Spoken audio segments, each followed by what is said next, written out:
Desde el primer instante en que aparece Clark, todo cambia, un disparo imposible desde más allá del logo, un tiro en el último segundo que corta la respiración, una línea que deja a todo el estadio en silencio absoluto, mientras en otro deporte alguien como Lando Norris solo puede mirar impotente como su carrera termina contra un muro de concreto. Cada disciplina tiene ese instante único donde el mundo deja de deslizar la pantalla y realmente presta atención, y la WNBA finalmente encontró ese momento cuando Caitlin Clark pisó la cancha, porque en cuestión de meses las arenas que antes tenían asientos vacíos comenzaron a rechazar gente en la puerta. Las cadenas deportivas que jamás hablaban de la liga empezaron a transmitirla en vivo, pero aquí está la parte que casi nadie menciona: conseguir el reflector es una cosa, mantenerse firme bajo esa luz sin pestañear es una prueba completamente diferente, y ahora mismo la WNBA está fallando silenciosamente algunas partes de ese examen.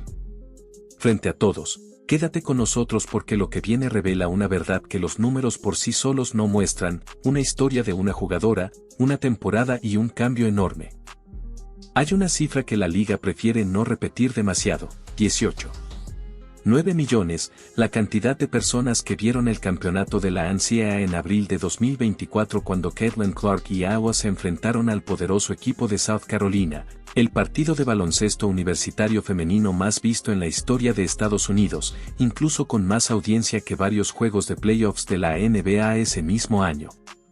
Para ese momento Clark ya no era solo una basquetbolista, era un fenómeno cultural. Había superado el récord histórico de anotación de Pete Maravich en la NCAA, una marca que llevaba 54 años intacta, y lo logró no solo con fuerza o atletismo puro sino con un estilo de juego casi teatral: triples desde el logo, pases sin mirar, asistencias de cancha completa que dejaban a las defensoras congeladas, algo que el público sentía inmediatamente.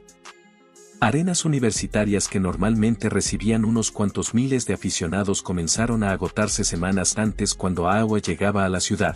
Los partidos de visitantes se convertían prácticamente en juegos de local para Clark y miles de personas viajaban horas solo para decir que estuvieron ahí. Cuando entró al draft de la WNBA en 2024 la expectativa no era simplemente alta, era histórica. Indiana Fever la eligió con la primera selección global y desde ese instante algo cambió dentro de la liga que nadie había anticipado completamente.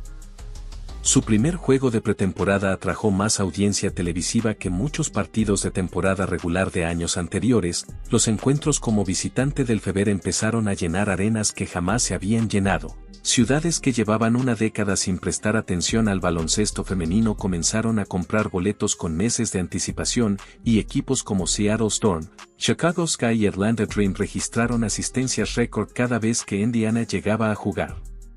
Pero aquí es donde la historia se vuelve interesante e incómoda al mismo tiempo. La WNBA llevaba años intentando crecer poco a poco, con planes cuidadosos y pasos calculados. Y entonces apareció Caitlin Clark y lo que debía ser un proyecto de 5 años ocurrió en apenas 5 meses. Ninguna liga planea algo así. Lo que mucha gente no entiende cuando habla del impacto de Clark es que el cambio no solo se refleja en más público, mejores ratings o más dinero, sino en el peso que ahora tienen esos números. Porque antes de Clark la WNBA podía permitirse ser imperfecta sin que casi nadie lo notara. Desde el principio quedó claro que la situación estaba siendo manejada de forma confusa y poco consistente, porque cuando una liga tiene una audiencia pequeña el margen de error es enorme, pero cuando aparece una figura como Caitlin Clark todo cambia. Ella no solo trae fanáticos, también trae escrutinio. Durante la temporada 2024, cada partido de Indiana Fever estaba siendo observado no solo por nuevos aficionados casuales, sino también por periodistas deportivos, ejecutivos de televisión, directores de marca y exatletas que nunca antes habían prestado atención a la liga, todos formando sus primeras impresiones al mismo tiempo. Esa presión era completamente nueva y mucho más intensa de lo que la WNBA había experimentado antes. Si lo piensas bien, para una organización esto significa algo enorme. Tus sistemas fueron creados para un escenario mucho más pequeño, tus tiempos de respuesta, tu equipo de comunicación, los protocolos de arbitraje y los procesos disciplinarios estaban diseñados para una liga que operaba relativamente en silencio, sin demasiada atención externa. Y de repente, casi de la noche a la mañana, cada decisión empezó a compararse con estándares de ligas gigantes como la NFL o la NBA, organizaciones que han tenido décadas para perfeccionar su estructura. El nivel de exigencia subió antes de que la liga pudiera prepararse. En el mundo de los negocios existe un concepto llamado trampa de crecimiento, que describe el momento en que el éxito llega más rápido que la capacidad de manejarlo. Muchas compañías no fracasan por falta de talento o porque su producto sea malo, fracasan porque su expansión avanza más rápido que la solidez de sus bases.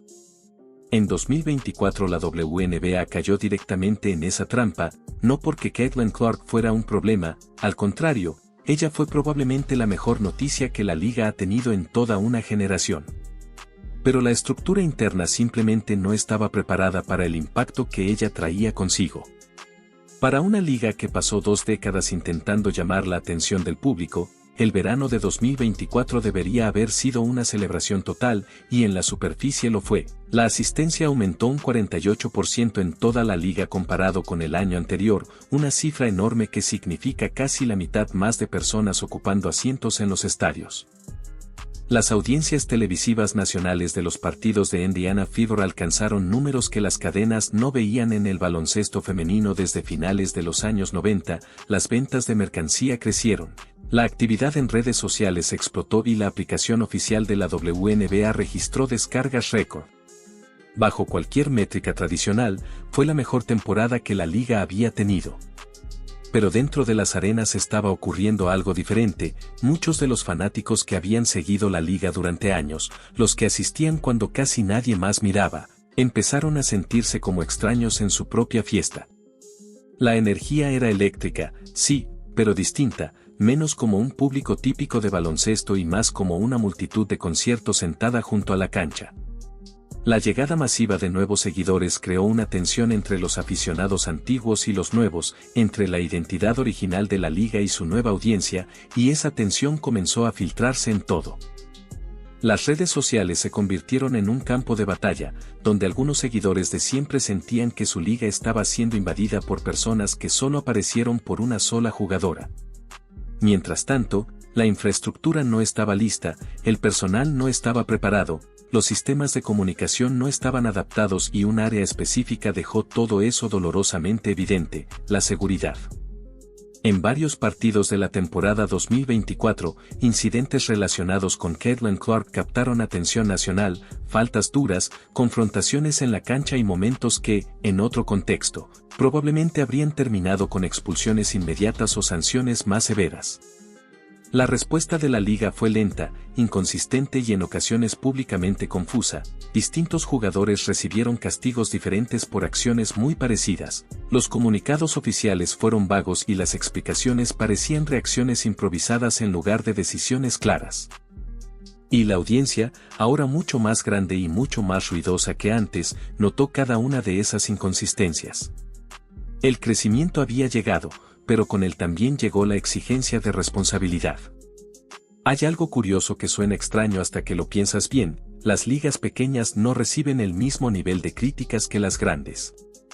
Cuando una competición es de nicho, con poca cobertura mediática y audiencias limitadas, los errores se perdonan rápidamente porque casi nadie los está observando con lupa. Pero en el momento en que una liga se vuelve relevante, todo cambia, cada decisión se analiza, cada declaración se examina y cada silencio se interpreta. La WNBA aprendió esa lección en tiempo real durante la temporada 2024, especialmente cuando un momento muy comentado en redes sociales mostró una fuerte falta contra Caitlin Clark durante un partido, una jugada que para muchos espectadores claramente merecía una sanción severa, pero que terminó con una multa de apenas $1,000, una decisión que volvió a encender el debate sobre si la liga realmente estaba preparada para el nuevo nivel de atención que ahora tenía encima. $1,000. Solo 1,000. Para ponerlo en perspectiva, ese mismo año la NBA multó a jugadores con más de $35,000 simplemente por lanzar un protector bucal hacia las gradas. Claro, comparar directamente ambas ligas no es totalmente justo porque la diferencia financiera entre ellas es enorme, pero el problema real no era solo la cifra, eran las apariencias. Las imágenes se veían mal, muy mal. Los medios deportivos lo recogieron de inmediato, Twitter, o X, como ahora lo llaman, convirtió el tema en una conversación que duró varios días. ESPN organizó debates en sus paneles y antiguos jugadores comenzaron a opinar públicamente. Mientras tanto, muchos fanáticos que apenas estaban descubriendo la liga empezaban a formar su primera impresión sobre si la WNBA estaba siendo manejada correctamente o no. Ese es el precio de la relevancia. Cuando nadie está mirando puedes cometer errores silenciosos, pero cuando todo el mundo observa, incluso un pequeño fallo se convierte en un ejemplo público de cómo no dirigir una liga profesional. En el ámbito de las organizaciones existe un concepto llamado scale shock, el momento en que una empresa o institución crece tan rápido que sus sistemas internos no logran seguir el ritmo de su nueva reputación externa. Desde afuera todo parece éxito, crecimiento y popularidad, pero por dentro las piezas apenas se mantienen juntas.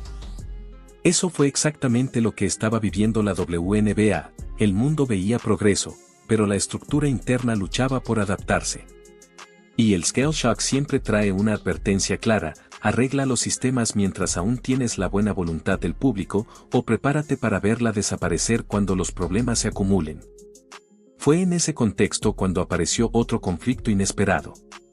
En febrero de 2025, la WNBA y sus jugadoras comenzaron a negociar un nuevo acuerdo colectivo, el contrato que define salarios, condiciones laborales y la forma en que los ingresos se reparten entre la liga y las atletas. El momento no fue casualidad. Durante años, los salarios relativamente bajos en la WNBA habían sido una fuente silenciosa de frustración dentro del deporte. En 2024, el salario máximo rondaba los $241,000 al año, mientras que en la NBA incluso un novato con minutos limitados podía ganar más de $1 millón como salario mínimo. El contraste era evidente, especialmente si se comparaba con los mejores novatos de la NBA, quienes podían ganar cerca de $10 millones anuales. La brecha entre los deportes profesionales masculinos y femeninos es compleja y tiene muchas variables: ingresos, asistencia, historia, contratos televisivos, patrocinadores y estructuras comerciales. No es simplemente una cuestión de decir paguen más. Sin embargo, algo cambió drásticamente en 2024, el argumento de que el baloncesto femenino no generaba suficientes ingresos empezó a debilitarse. Cuando los partidos de Caitlin Clark comenzaron a registrar audiencias televisivas comparables a algunos enfrentamientos de playoffs de la NBA, ese viejo argumento se volvió mucho más difícil de sostener. Las marcas lo notaron de inmediato. Empresas que nunca habían considerado asociarse con la WNBA empezaron a entrar en conversaciones comerciales. Amazon Prime Video firmó acuerdos para transmitir partidos, CBS renovó su contrato de cobertura y Apple TV comenzó a sumar programación relacionada con la liga. El dinero estaba empezando a moverse y las jugadoras lo sabían. Las negociaciones del acuerdo colectivo en 2025 se convirtieron en las conversaciones laborales más observadas y discutidas en la historia de la liga. Las jugadoras estaban más unidas que nunca, pero esa unidad también hacía la situación más delicada, porque la WNBA no solo estaba negociando salarios, estaba negociando su propia identidad en el momento más peligroso para equivocarse. Piensa en quienes estaban observando esas conversaciones, no solo las jugadoras y los dueños de equipos, sino también millones de nuevos fanáticos que descubrieron la liga en 2024 y que todavía no habían desarrollado una lealtad definitiva, patrocinadores que evaluaban si la liga era lo suficientemente estable para invertir a largo plazo y socios de transmisión que acababan de comprometer dinero real y necesitaban ver un producto confiable. Todos estaban leyendo los mismos titulares y formando sus propias conclusiones. Y en el centro de todo no estaba únicamente la cifra de los salarios, sino una pregunta mucho más profunda: ¿cuánto cree realmente la WNBA que valen sus propias jugadoras ahora que las cifras de audiencia y popularidad han cambiado? Ese mismo año, Caitlin Clark aparecía en comerciales nacionales, lideraba campañas publicitarias y llenaba estadios en todo el país. Su nombre estaba directamente ligado a ingresos reales para la liga, pero su salario seguía limitado a una cifra que muchos gerentes corporativos de nivel medio en Estados Unidos ganaban sin jugar ni un minuto de deporte profesional. Esa desconexión se volvió imposible de ignorar cuando los números comenzaron a moverse en una nueva dirección. Las jugadoras no solo pedían más dinero, estaban pidiendo que la liga reconociera lo que los datos ya mostraban, que el producto había cambiado, que la audiencia había crecido y que el sistema financiero existente estaba construido para una versión antigua de la WNBA que ya no reflejaba la realidad actual. Mientras tanto, del otro lado de la mesa, los propietarios también enfrentaban sus propias presiones, porque varias franquicias de la liga todavía operaban con pérdidas financieras.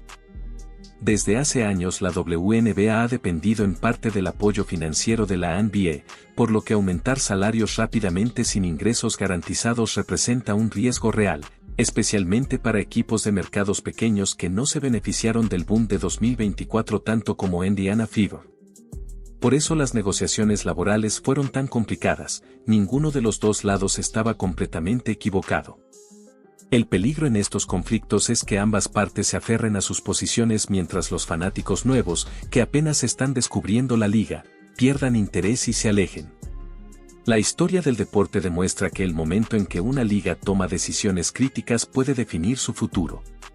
La NBA en los años 70 también enfrentó crisis de audiencia, mala imagen y baja asistencia, hasta que figuras como Magic Johnson, Larry Bird y luego Michael Jordan transformaron el panorama.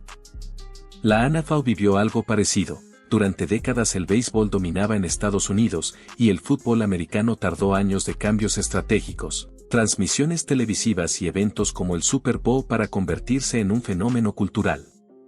Ese mismo tipo de momento decisivo es el que enfrenta hoy la WNBA.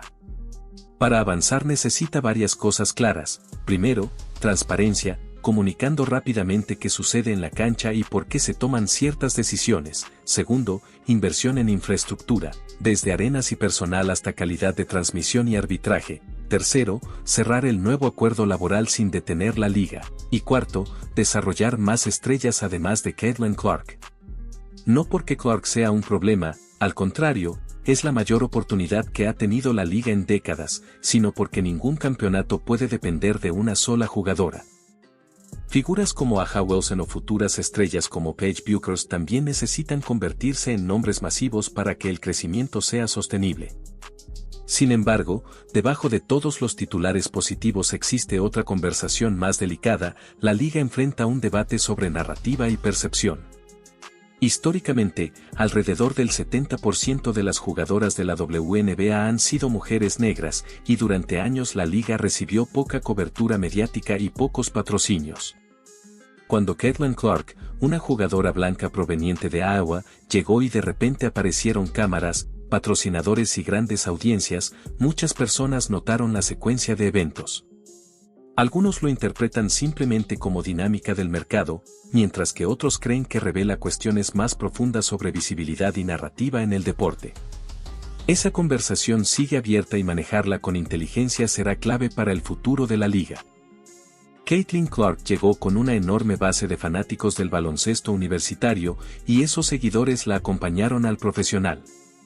Sin embargo, su impacto también abrió un debate incómodo. Muchas estrellas como A'ja Wilson o Breanna Stewart ya eran dominantes pero recibieron mucha menos atención mediática.